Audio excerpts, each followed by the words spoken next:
సిద్దిపేట జిల్లా అక్కన్నపేటలో విష ప్రయోగంతో పాడి గేదెలు మృతి చెందడం స్థానికంగా కలకలం రేపింది. గ్రామానికి చెందిన రైతు మట్టెల కనకయ్యకు చెందిన 2 గేదెలపై గుర్తు తెలియని వ్యక్తులు విష ప్రయోగం చేయడంతో మృతి చెందాయి. గేదెలకు పెట్టే కుడిదిలో విషపు గుళికలు కలపడంతో అది తాగి మృతి చెందినట్లు బాధిత రైతు కనకయ్య తెలిపాడు. 2 గేదెలు ఒక్కోటి రోజుకు 8 లీటర్ల చొప్పున పాలు ఇస్తుండేవని కన్నీటి పర్యంతమయ్యారు. సుమారు 2 లక్షల విలువ చేసే పాడి గేదెల మృతితో తమ కుటుంబం రోడ్డున పడిందని కన్నీరు మున్నీరుగా విలపించారు. ఎవరైనా దాతలు తమను ఆదుకోవాలని కోరారు.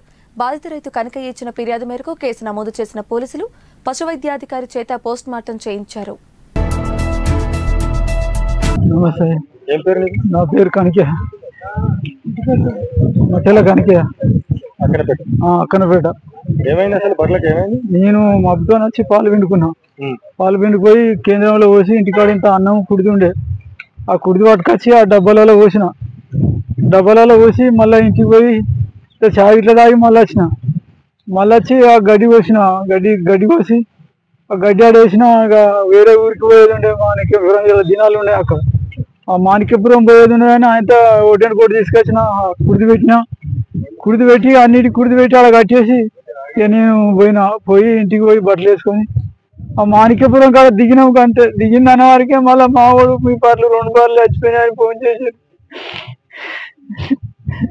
2 బార్లు 24 గంటలు పాలు, ఎప్పుడు ఏ సంవత్సరం అనకుండా పాలు ఉంటాను. ఇప్పుడు 3-4 ఏళ్ళ సార్ 1,6 కోటి 8 లీటర్లు ఇచ్చేది. 8 లీటర్లు ఒక పూట, ఒక్కొక్కటి 8 లీటర్లు ఇచ్చేది. ఇల్లు మునిగిపోయింది. నేను సుమారు ఎంత వాల్యూ ఉంటుంది? అవి ఇక దగ్గర ₹1,00,000 పెట్టినా దొరికాయి నాకు. ఆ బర్రెలు ₹1,00,000 పెట్టినా దొరికాయి. అంత బర్రె కావాలంటే ఇప్పుడు నన్ను కొట్టినా అయిపోవు, చంపినా అయిపోవు. ఆ పాప నోరు లేని వాటిని చేతులారా చంపాడు. అంటే ఇప్పుడు దాంట్లో గోళీలు ఇక్కడనే కలిపిరా ఇంటికాడ?